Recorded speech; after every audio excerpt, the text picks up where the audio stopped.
আজি ভাওনা সমাৰোহৰ মূল মণ্ডপৰ লাই খুঁটা স্থাপনৰ কাৰ্যসূচী আমি আৰম্ভ কৰিবলৈ আগবাঢ়িছোঁ।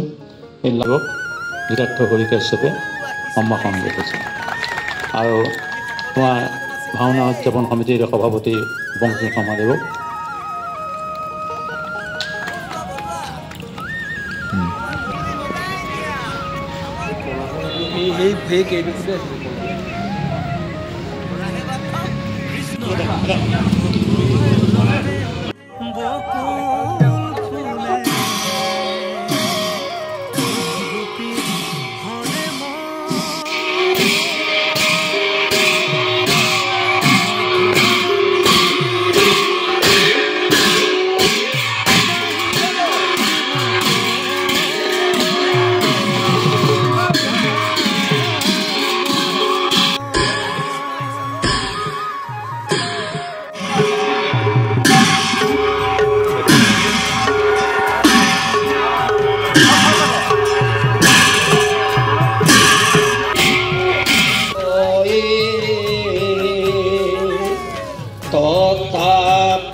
তোমাৰ চৰণ সেৱাৰ গোবিন্দ গজনীয়ে পায় জীৱতে কিবাটো লাগিব কৰোণা কৰিতে হৰি জয় কৰি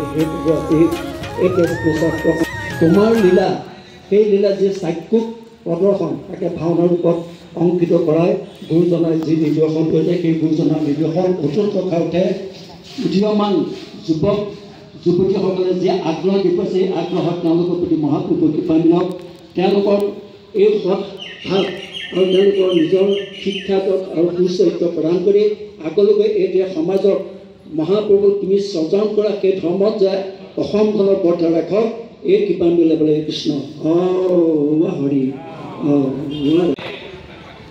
সপ্ত বৈকুণ্ঠৰ চিত্ৰ অংকন কৰাৰ পিছতেই ভকত বৈষ্ণৱ ব্ৰাহ্মণ সমস্তই তেখেতক অভিনয় কৰি দেখুৱাবৰ বাবে অনুৰোধ কৰাত তেওঁ সেই অভিনয় যেতিয়া কৰিছিল তেতিয়া সকলোৱে লক্ষ্য কৰিছিল যে ইয়াতো পৰম ব্ৰহ্ম ভগৱান শ্ৰীকৃষ্ণৰ দেশন অৱতাৰ। সকলোৱে গদগদ হৈ পৰিছিল।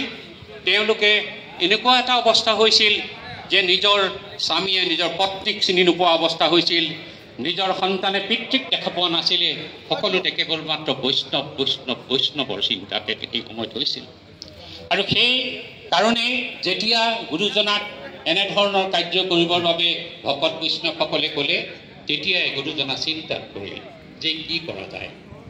যিহেতু তেখেতে ইতিমধ্যে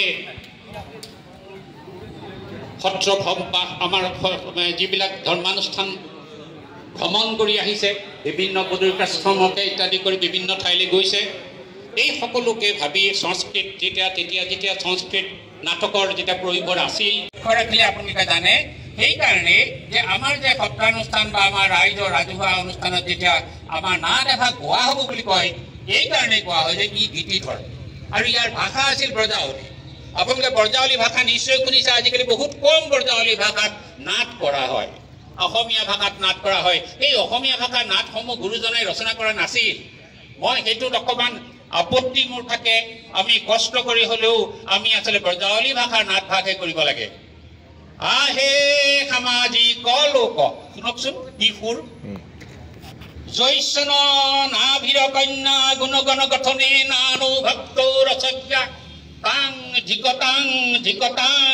এই যে শব্দবিলাকৰ যিটো উচ্চাৰণ, এই উচ্চাৰণে আচলতে কি কৰে, আমাক এটা ধৰ্মৰ প্ৰতি আমাক একান্ত চিত্তে তাত শৰণ ল'বলৈ বাধ্য কৰে।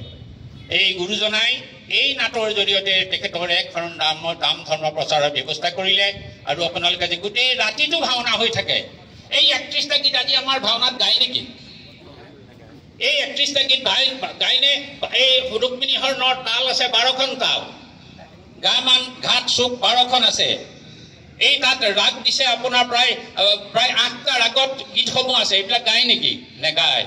এই গীতসমূহক আমাৰ আজি কি হৈছে আমি নাগাওঁতে ই আমাৰ পৰা হেৰাই যাবলৈ লৈছে গতিকে আমাৰ কৈলাংখৰ মানুহলৈকে যিসমূহ গীত ৰাগ আৰু বাজনা দিছে এই সমস্তখিনিক আমি আচলতে আমাৰ ভাওনা সমাৰোহত যদি আমি দেখা পাওঁ তেতিয়াহ'লে আমি আনন্দিত হ'ম আৰু এই ব্ৰজাৱলী ভাষাৰে আচলতে নাট কৰিবৰ বাবে সকলোকে উৎসাহিত কৰিব লাগে তেনেধৰণে শিকাব লাগে আৰু আমাৰ যি নাট ভাগত আপোনাৰ ব্ৰজাৱলী ভাষা নহয় গীতিচন্দত ৰচনা কৰা আৰু এই গোটেইখিনি কথাত আপুনি যে সূত্ৰধাৰৰ গুৰুত্বটো সূত্ৰধাৰ কেৱল মাত্ৰ অকল এটা নৃত্য কৰা ব্যক্তি নহয় কিন্তু তেখেত নিজে নিজে বিশাৰদ সংগীত বিশাৰদ তেওঁ নৃত্যকাৰী তেওঁ গোটেই এজন নাট্য পৰিচালক আৰু তেখেতে আৰম্ভণিৰ পৰা শেষলৈকে সমস্ত নাটকখন তেখেতে পৰিচালনা কৰে যিমানেই উপযুক্ত আৰু পাৰ্গত সূত্ৰধাৰ হ'ব সিমানেই এই নাট ভাগৰ যিটো গতি এই গতিটো অতি সুন্দৰভাৱে যাব ইয়াত বহুত কথা ক'বলগীয়া আছে মই বহুখিনি কথা নকওঁ কাৰণ এতিয়া যথেষ্ট ৰ'দ যথেষ্ট ৰাইজে এইখিনি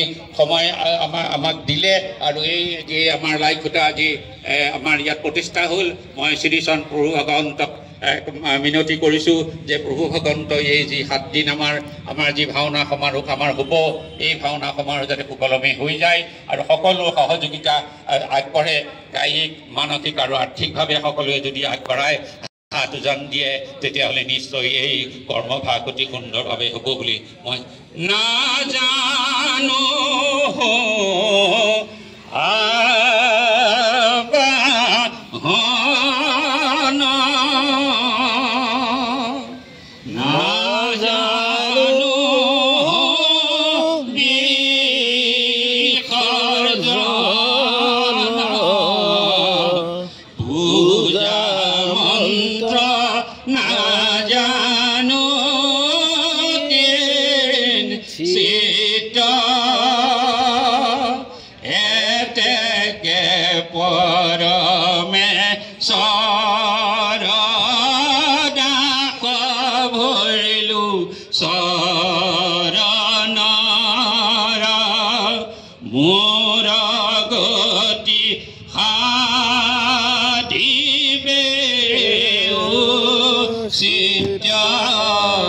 Ramu